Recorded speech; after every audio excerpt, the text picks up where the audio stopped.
Hey, everybody, welcome back. Interesting day, people. Had a whole thing going on in the building. Fire alarm. Erica told me about the fire, and then I think we just kind of had one, but I'm back. I wouldn't leave you. See how committed I am. I was like, I don't care if the building burns down.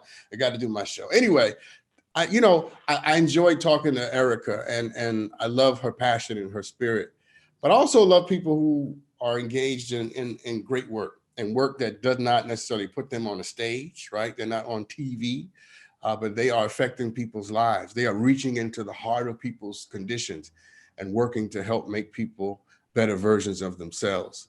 They're dealing with structures and principalities and powers. And my two next guests are exactly doing that. Welcome to the show tonight, Maria Kim and Jesse Teverbaugh. Did I get it right? You got it right. Yes, people. Yes. Yes, Dr. Sean is mastering the names tonight. Hey, welcome to the show, you two. Thanks for having us. Thank you. It is my absolute pleasure. I honor your work. I honor what you are doing. And I think more people ought to really say that to you up front, that you are really making a contribution. And everybody's going to hear about it. I promise we're going to get to all the work you're doing, especially the documentary, which I definitely want people to have a chance to see. We're going to show a clip tonight. But before we do that, let me ask you at least one question, both of you. Tell me, Jesse, who are some people in your life you just need to thank because they've made such indelible contributions to you on your journey, and you just need to say thank you? Oh, wow. Well, thanks for giving me the platform to do that, to recognize those people. One and foremost is my dad. He's everything that I am, everything I can ever wish to be, everything that I do, it's in the vein of my dad. I happen to have grown up with my father in my life, and I've also grown up around a lot of people who did not have their father in their life. And so I don't take his influence on me for granted. Not to mention he happens to be the greatest man that I've ever known. But most definitely my dad is someone that I most definitely want to thank. I thank him every day, even though he's passed away. But yeah, my dad, the gentleman who founded the organization that we come from, Cara Chicago, Mr. Thomas Owens, just for the vision and the heart that he had to kind of go past his own personal success and want that success for other people who don't look like him, other people who did not have the same experiences as him, but just wanting to be able to leave a legacy past his own self and his own family. I can go on. I have a best friend, Gerald Townsend, who has been my ride or die since we were 6 years old, who keeps me grounded. Because I do have a big head, and I cannot have an ego around my best friend because he will put me in my place. My mom, my sister, those are just to name a few. But I do have a slew of people, this village that I do have, that are my support system. And no matter how far I go or how far down I go or wherever, they have always been there in my rise back up. Yeah, Jesse, it's so important, to be conscious and aware of the people who have held us up and have been there for us. And Maria, let me ask you a similar question. Dr. Sean, let me mention, I missed one person. Go ahead. Maria Kim. I'm about to say, you're going to get in trouble. and I say that wholeheartedly as well, but most definitely. So Maria, having said that, let me ask you a similar question, but in a slightly different way. What's the best gift you've ever gotten? Like outside of life, obviously that's the best gift, right? But what's the best gift somebody gave you? I mean, gift of knowledge in so many ways is so huge for me, but I would say probably a truism that I've come to really learn in the last 15 years at Cara. And that's a saying that goes something like this, like, you can be both a work in progress and a masterpiece all at the same time. And I think sometimes we think, we've got to get it all right and tight all the time, but maybe it's about learning and also being, and appreciating who you are in the moment that you're in. Yeah, I love that. That's a great place to take a break, people. That's a great place for us to consider. No, it is. I mean, because all of us are that. We're all works in progress in some areas, and in other ways, we are absolute masterpieces. I wish I had thought of it. We'll be right back.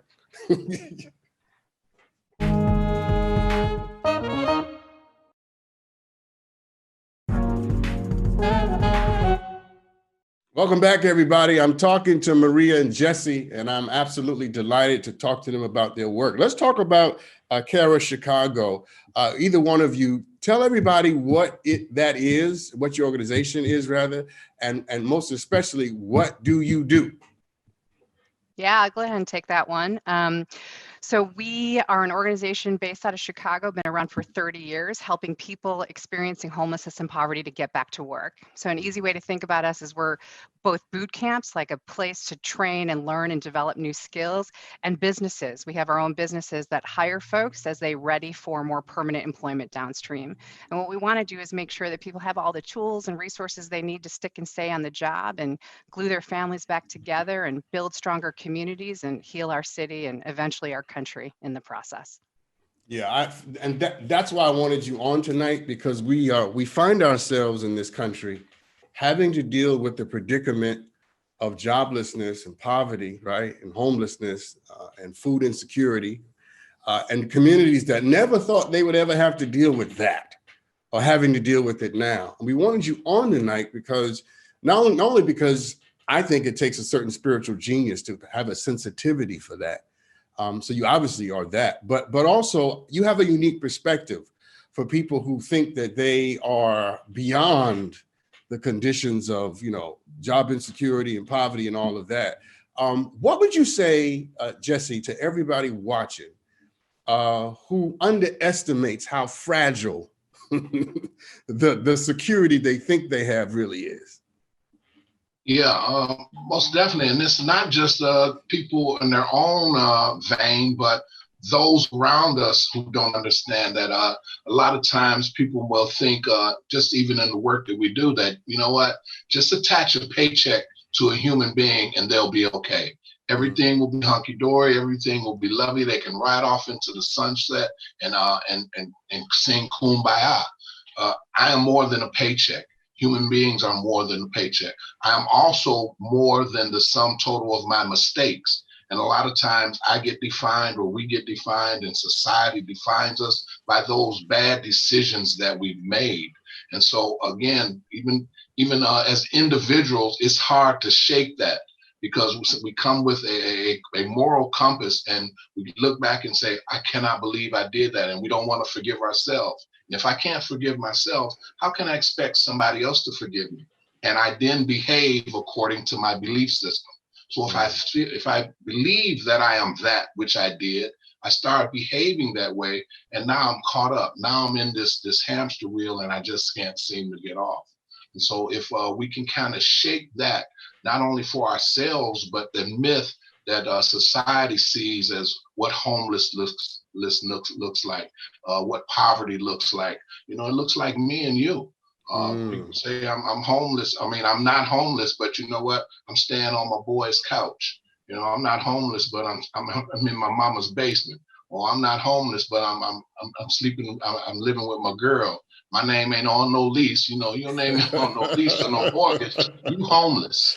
Yeah, listen, Jesse, let me cut you off simply to say you preach it to the choir. I have been in stages of my life where I had to sleep in somebody's back room, or I was staying down in the basement. So look, I get it. I understand it. Maria, but there are a lot of people out there tonight watching, and they're not quite clear yet. Jesse was compelling. Yes, he was. And he got me.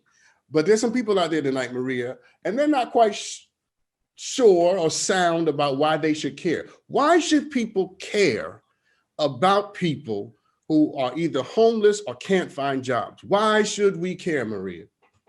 I mean, we should care because we are all connected. And if there's anything that this last year has taught us, think about the dual pandemics that this country is experiencing right now, not just the global pandemic of COVID, but our country's reckoning with racial injustice. And if we can't rise to be a part of the solution, to kind of pick our neighbor to pick our neighbor up, to hold out a hand, to say we are in this together. If we don't realize, by the way, that we are standing on the shoulders of the essential workers who pierce the safety of their home and go out into our grocery stores, our Amazon shipping networks, you name it, our healthcare systems, and they are keeping us clean, fed, safe, and healthy. And we are benefiting from that, and yet we don't recognize that that's the same population that struggles the most experiencing poverty in our country. Wow, we will have a long way to go to get to healing unless we recognize that we are truly all in this together. No, I love that. I love that, because what you identify, the inability to have that kind of empathy and connection to each other, is part of the reason why we find ourselves in the condition that we're in with the pandemic, right? The inability to see oneself as another, and the inability to sacrifice on behalf of someone else, is ultimately what's held us captive to this longer than we ought to have been. It's a powerful commentary that you make. I'm going to take a break, and when we come back, I want you guys have a documentary series called The Road Up, and you brought it with you tonight, so I get to show a clip, and I love clips, by the way. so when you come back, we're going to show a clip, and we're going to talk about the documentary. But I honor your work. I honor your work, and I honor your insight, because I think on tonight, when Texas has no light, no heat, and no water, this is the kind of night for this conversation. We'll be right back right after this.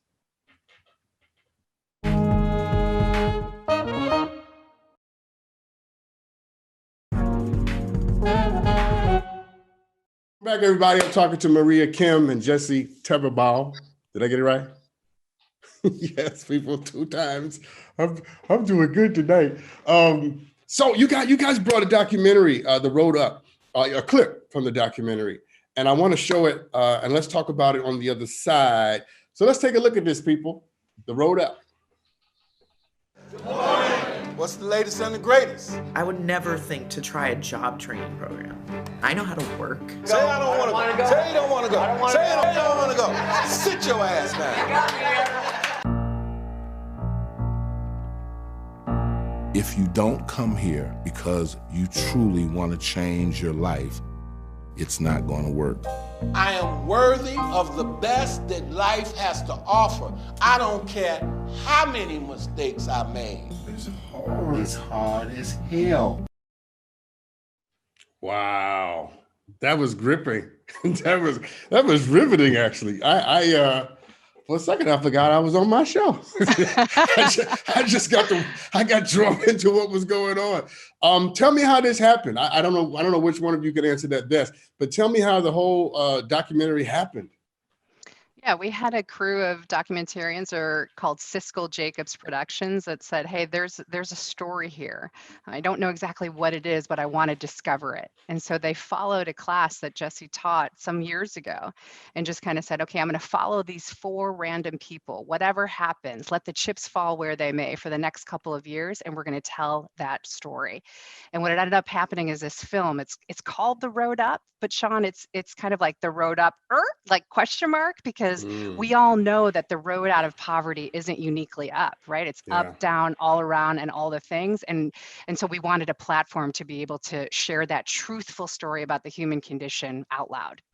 Listen, Jesse, let me just say this. You are absolutely riveting. You have a gift, sir. And it takes one to know one. I know a gifted person when I see one.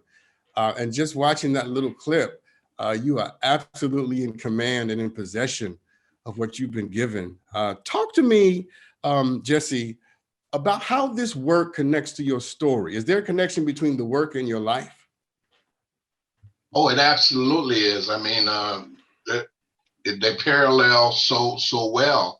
And when you say that I'm riveting, it's probably, again, if I had to take an educated guess of why, is because I've lived the experience that each one of those participants who come into to Cara have experienced at some point in my life. And I hope anybody who has watched the documentary can find themselves somewhere in that documentary. And part of my connection is to be able to allow myself to be vulnerable and feel that. And even though I might have, like Maria said, that road up, whatever it might look like. I would hopefully think I'm still on that journey of up, but I allow myself to go on that journey every cohort that comes in, and to be able to break down these barriers and the things to say, oh, look, I've arrived. You know, I got my job and I've got my career going and I have a roof over my head, and not to get so comfortable with that, to not understand that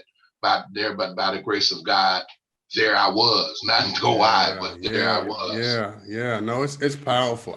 Whenever I talk to people, Jesse, I'm always trying to, especially people who are engaged in work or they're trying to teach something or write something.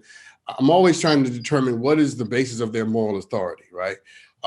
What gives you the right? I'm not talking about your education, your degree, because that doesn't give you anything except preparation. But what gives you the moral authority to tell me this or to do this? And you just took us there. You took us into why you're so compelling and why you're so riveting, because this is not an objective exercise for you. This is you teaching out of the well, the deep well in the substance of your life. And it comes across, man, no doubt about it. And Dr. Sean, part of it comes from another statement from one of our senior trainers that always says, I cannot teach where I'm not willing to go. Facts. So if I'm not willing to go there, I cannot dare walk and look another human being in the eye and try to lead them. They can smell it coming a mile away. I love that. Maria, listen, you know, I'm impressed with both of you. I'm so glad we had you on tonight. Tell me, what is the biggest misconception that people have for people in poverty, people who are struggling to find employment, keep employment, or people who are homeless? Mm-hmm. Actually, it's great that you're asking me that question, because the way that you started tonight's conversation, you were commending Jesse and I for our work, and I actually want to make sure that people understand the heroes and sheroes of this work are not he and I. As much admiration as I have for my colleague, the heroes and sheroes are the participants that we have the honor to work with. They are amazing. Their talent within them is there. It just needs to be unlocked, and people need to see it. And we as a country, we have so many employers that gripe about the talent shortage in our country, and yet fail to recognize there's a whole invisible talent pool right in our communities that have assets that are right there and ready to rock it. And when they do, you talked about what are the misconceptions that are out there. Our population sticks and stays. Our retention rate is 20 points higher than national norms at 1 year out on the job. And so you cannot say these are individuals that do not want to be back in the workplace. You have to admit that maybe we're just not opening our eyes to the talent that is before us. I love it. Love it. I really love you too. Just saying. I love the fervor. I love the work. I know the people, the participants are the stars, but I just honor people who have given their lives. No greater love. There is no greater love than this, than for a man or a woman to lay down his life for his brother and sister. And that's what you're doing. Maria, I got one more question for you. Dr. King said that all labor, all work has dignity. Why was he right? You got 30 seconds. Hurry up. Because nothing gives you a more positive outlook on life than a job. It ignites your sense of purpose, how you can provide for yourself and your family. And it's the glue that makes you kind of get some mojo back in your step and feel alive. Yeah, no, that's rich. I had to rush you because I'm literally running out of time. I got you. But I want to thank both of you for coming on tonight. I wish I had more time to talk to you, because both of you, just conversation deserves more time. But I honor your work, and I think you're absolutely right. Nothing gets people back their mojo than being able to go to work and fulfill a purpose. And tonight, listen, everybody, if you have a job, be grateful for the one that you have, right? It may not be the one you always wished for and prayed for, but there is something about it that can meet some need in your life, and just be grateful that you're working. Absolutely. My last question, Jesse, real quick. Tell me, give me 2 words on this answer. What's the best thing about what you do? Ooh, hurry up. I get to live miracles every single day of my life. Okay, stop right there, because that's all we gonna do. Thank you for tuning in, everybody. Thank you, Maria. Thank you, Jesse. Thank you, Erica. And thank you for watching. Be good to each other, people. I love you. Boom shakalaka. Boom shakalaka.